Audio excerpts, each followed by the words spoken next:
नमस्कार। आज आमे गौरगोपाल दासंको एक यूट्यूब भाषण किछि कथा नहीं आलोचना करबा। हाँ, सेतिरे से भगवत गीतार किछि व्यवहारिक दिग विषय कहिसंती।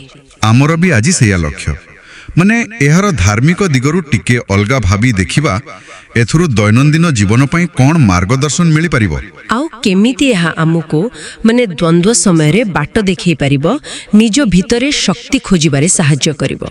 एहार पृष्ठभूमि भी तो बहुत रोचक ना। कुरुक्षेत्र युद्ध क्षेत्र। हाँ, अर्जुन पूरा द्वंद्व रे कौन करिवे कौन नाही आ सेतिके बेले कृष्णंकर उपदेश एक प्रकार आम समस्तंको जीवनर कथा भले आमे भी तो एमिति द्वंद्व रे पड़ू। एकदम गौरगोपाल दास भी सेया कहउचंती जे गीता गोटे समस्या रो ही आरंभ हुए। अच्छा, एटा गोटे बड़ कथा। गीता को केवल पूजार पाउथिबा ग्रंथ नुहे बरं जीवनर समस्या पई गोटे मार्गदर्शिका भली देखिबा कथा से कहउचंती। हाँ, किंतु एहा केमिति जनकु एमिति अनुभव कराए जे से निज समस्या ठारू बेसी शक्तिशाली। देखंतु मूल कथा हैला एहा आमो भितरे गोटे असीम शक्ति अछि बुली मन्ने पकई दिए।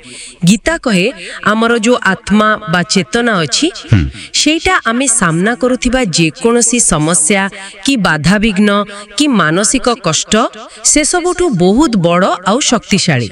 ओहो, आउ जेते बेले एई अनुभव आसे सेते बेले आत्मविश्वास बढ़े आ जीवनर जे कोनोसी परिस्थिति को सामना करिवार साहस आसे। ए जेमति आपण कहले एई भली गोटे मुख्य शिक्षा गीतारू मिले सहनशीलता।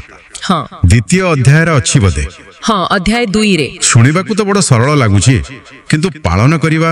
हाँ, सेटा तो अलगा कथा।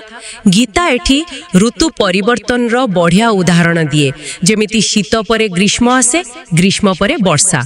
आमे तो सबु सहु, आमे तो सही की चलू। सेमिति जीवन रे सुख दुख सफलता विफलता ए सबु आसीबो आउ जीव। गौरगोपाल दास एहाकु आजिकालीरा उदाहरण दे कहउछंती। केमिति? जेमिति चिकागो रे भीषण ठंडा -27 डिग्री किंबा दिल्ली रे प्रचंड गरम 43 डिग्री। लोक कोन काम बंद कर दउछंती ना ना, निज काम तो करूछंती। सेमिति जीवन रे जो दुईटा पट अछि सुख दुख ए सबु को सही आगो को बढ़िबा को पड़िबो, निज लक्ष्य रो हटिबाणी। आउ एठी गोरे कथा जहा सेई ट्रांसक्रिप्ट रे थिला मोते बड़ा आश्चर्य लागिला। केवल दुख बा विफलता नुहे सुख आउ सफलता को सहीबा को पड़िबो। एटा केमती? हाँ, एटा गोटे गभीर कथा। कारण देखंतु बेले बेले सफलता मिलिले आमे एमिति माती जाऊ जे माने अहंकार आसी जाए। हाँ, अहंकार आसे, आमे बाट भूली जाऊ, मूल लक्ष्य कोठी रही जाए। तण सफलता हेउ कि विफलता दुईटी जाक परिस्थिति रे स्थिर रहिबा, विचलित न हेबा, सेईटा ही प्रकृत सहनशीलता। अच्छा, बहुत बढ़िया कथा। एहा परे आसुछि मनर कथा 6ठ अध्याय रे। ओहो, मन ए तो सब गंडगोल रे मूल परि लागे बेले बेले। गीता कोहे मना हमर सबुठु बड़ बंधु भी होई पारे आ सबुठु बड़ शत्रु भी। एकदम ठीक। देखंतु जदि आमे मन को नियंत्रण रे न रखिबा से हमकु प्रतिदिन किछि ना किछि बहाना देखिबो। जेमिति सकाळु उठी व्यायाम करिबा कथा। हाँ, मन कहिबो अरे काली बहुत काम करूछु आउ टिके सोई पढ, किंबा आज मूड नाही। एमिथि जो मन आम कथा मानुनी से आमर शत्रु। किंतु जदि आमे ताकू ट्रेनिंग दबा माने जदि आमे ताकू साधना द्वारा ठीक बाटरे चढ़ाई परिबा, एकदम सठिक बौद्धिक और आध्यात्मिक प्रक्रिया द्वारा, जेमती नियमित ध्यान कले, भल बही पढ़िले, भल लोकंक संगरे मिसिले, सेते बेले मन धीरे धीरे शांत हुए आम कथा माने। आउ सेही मन आमर सबुठु बड़ संपत्ति, आमर सबुठु विश्वस्त बंधु होई जाए। से हमको ठीक बाटरे नहीं जाए। वाह, यह तो बहुत शक्तिशाली कथा। आउ जो तृतीय शिक्षा कथा आपण कहउथिले सबुठी सही दिव्य सत्ता को देखिबा। हाँ, एटा आउ गोटे सुंदर दृष्टिकोण। माने केवल मंदिर रे कि पूजा घरे भगवान अछंती सेमती नुहे। ताले कोठी देखिबा? सबुठी प्रकृतिर सुंदरता रे, ଅନ୍ୟ ଲୋକମାନଙ୍କ ଭିତରେ ଏପରିକି ନିଜ କାମ କ୍ଷେତ୍ରରେ ଯେ ବହୁତ ସଫଳ ହେଇଛି ତା ଭିତରେ ବି ସେହି ଦିବ୍ୟତାର ଅଂଶ ଦେଖିବା। ଆଚ୍ଛା, ଏଇଟା କେମିତି ସାହାଯ୍ୟ କରିବ? ବହୁତ ସାହାଯ୍ୟ କରିବ, ବିଶେଷ କରି ଯେତେବେଳେ ଆମେ ଆମ କ୍ଷେତ୍ରରେ ଆଉ କାହାର ସଫଳତା ଦେଖି ଈର୍ଷା କରୁ କିମ୍ବା ନିଜକୁ ଛୋଟ ମନେ କରୁ। ହଁ, ସେମିତି ତ ହୁଏ ଅନେକ ସମୟରେ। ସେତେବେଳେ ଯଦି ଆମେ ଭାବିବା ଯେ ସେହି ଲୋକର ସଫଳତା କେବଳ ତା ନିଜ ଚେଷ୍ଟାର ଫଳ ନୁହେଁ, ସେଥିରେ ଗୋଟେ ଦିବ୍ୟ ଶକ୍ତିର ହାତ ଅଛି, ଗୋଟେ କିକ୍ସ ଫ୍ୟାକ୍ଟର ଅଛି। ଓହୋ, ମାନେ ତାଙ୍କ ପ୍ରତିଭା ବା ସଫଳତାକୁ ଏକ ଦିବ୍ୟ ଉପହାର ଭଳି ଦେଖିବା। ହଁ, ସେମିତି ଦେଖିଲେ ଆମ ମନରୁ ଈର୍ଷା ଭାବ କମିଯିବ, ବରଂ ଆମେ ତାଙ୍କୁ ସମ୍ମାନ ଦେବା ଆଉ ତାଙ୍କଠୁ ପ୍ରେରଣା ପାଇପାରିବା।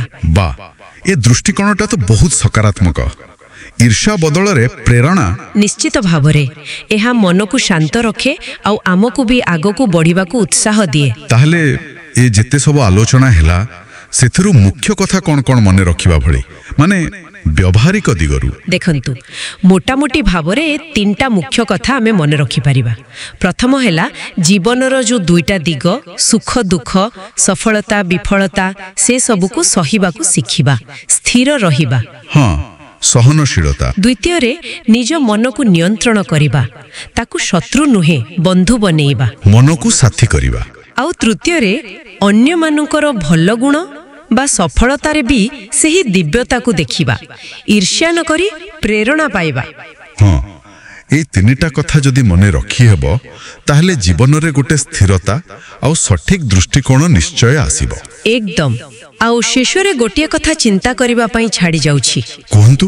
ଯଦି ଆମେ ପ୍ରତିଦିନ ସଚେତନ ଭାବରେ ନିଜ ଭିତରର ସେହି ଶକ୍ତିକୁ ଆଉ ଅନ୍ୟମାନଙ୍କ ଭିତରେ ଥିବା ସେହି ଦିବ୍ୟ ସଂଯୋଗକୁ ଦେଖିବାକୁ ଚେଷ୍ଟା କରିବା, ତେବେ ଆମର ଦୈନନ୍ଦିନ କାମ, ଆମର ସମସ୍ୟା ପ୍ରତି ଆମର ଯେଉଁ ପ୍ରତିକ୍ରିୟା, ସେଗୁଡ଼ିକ କେତେ ବଦଳିଯିବ। ବାଃ, ଏହା ବାସ୍ତବରେ ଚିନ୍ତା କରିବାର କଥା। ଏହାକୁ ନିଜେ ଅନୁଭବ କରି ଦେଖିବାକୁ ହେବ। ହଁ, ସେଇଟା ହିଁ ପ୍ରକୃତ ଅନୁଭୂତି।